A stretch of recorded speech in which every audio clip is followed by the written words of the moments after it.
Well, good morning, my garden friends. How are you all this morning? I'm so glad you came back. Today I wanted to talk to you about these Everglades tomato seeds. I was visiting my neighbor. They were on vacation and they asked us if we would take care of their backyard while they were gone. They were gone a whole month. So they had this Everglades tomato plant, and the plant was attached to a white vinyl fence because it had gotten so big.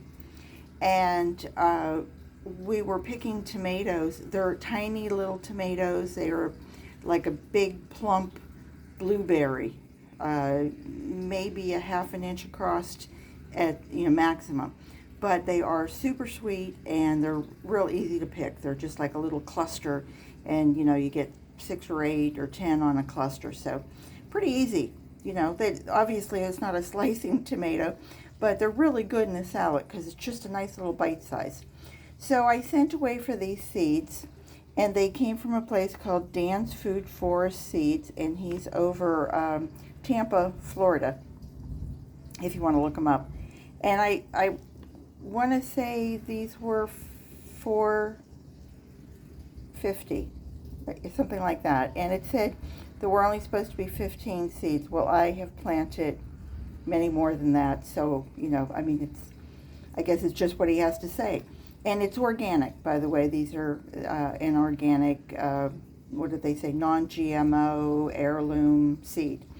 So, but I wanted to show this to you. I thought, people always take seeds and put them in paper towel, or they direct seed it. And you can direct seed it in the ground, or you can direct seed it in a pot, or you can direct seed it in your little starter pots.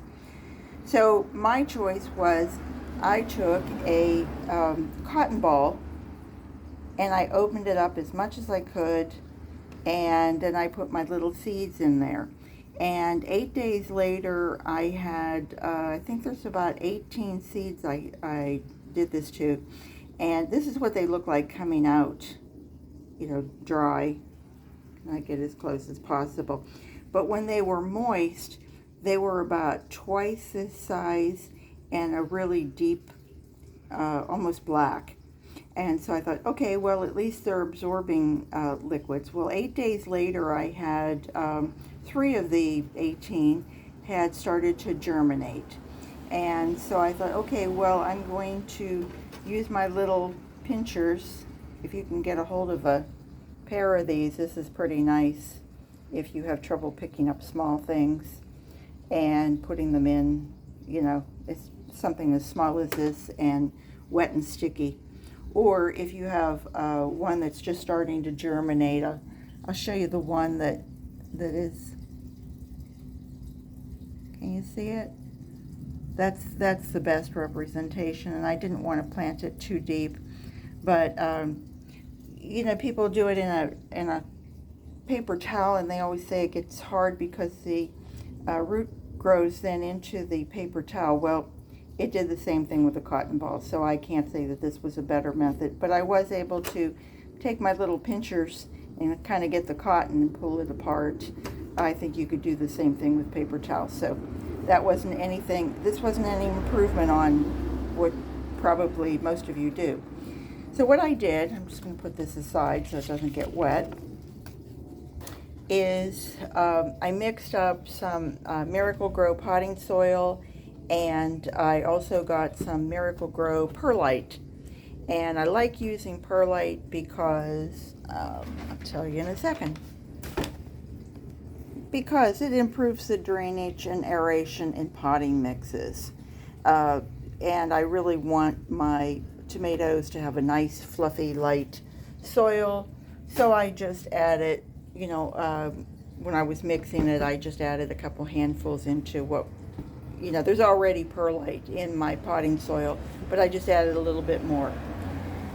So then I took these and packed them down, and I like to go ahead, and I'm not going to pack it down so that I could sit on it, but I gave them just a little bit of, to make sure that it wasn't too light and fluffy.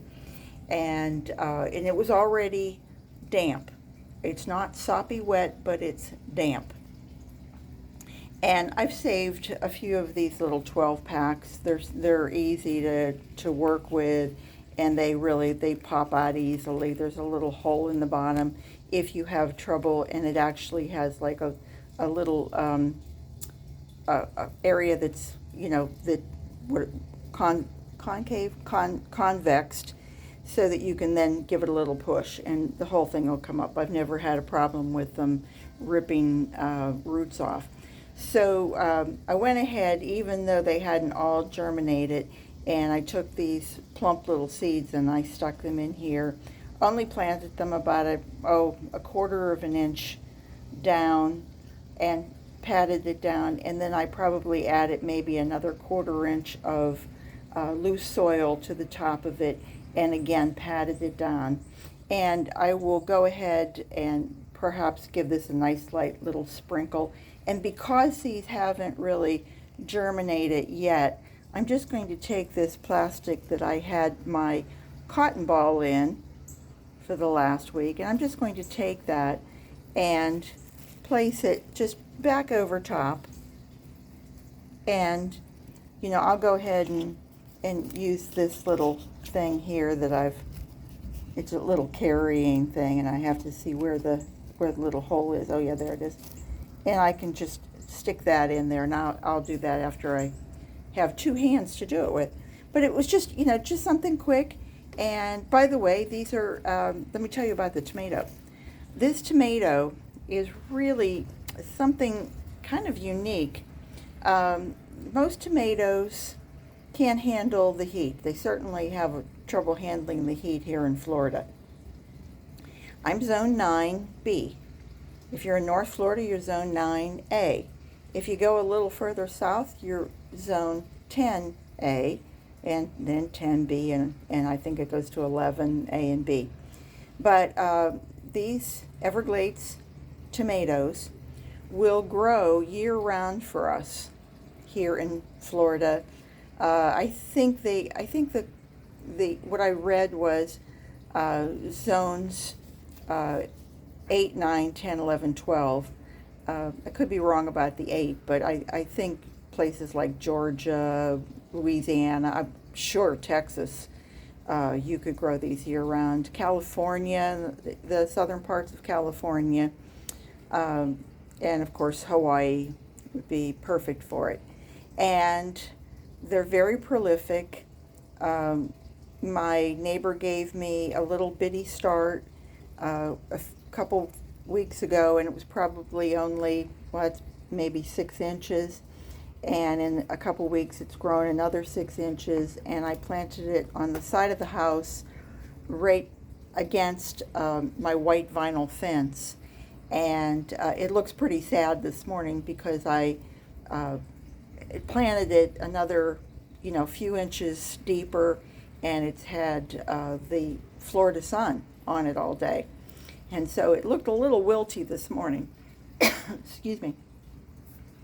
And I made another video, and I said she looks like she's going through stage fright, and it really she looks like she's kind of standing there shaking on her little self. But anyway, if you want to try these, you can grow them in a pot. Well, you could grow them anywhere all summer long. But if you're somebody who has a cold frame or a greenhouse or whatever, and you want to get it started and enjoy a fall harvest, and then you want to take the plant inside over winter, they will survive more adverse conditions than most tomato plants, so I'm told. If you want to look it up, I Googled it and I got a lot of information on it, and so I'm certainly going to give this a try because I don't have the best of luck with tomatoes. In Florida, our humidity is just, it's a killer. So anyway, garden what you've got. I just thought I would show you these and see if you would like to do it. If you do, give it a shot. And please let me know how it turns out for you.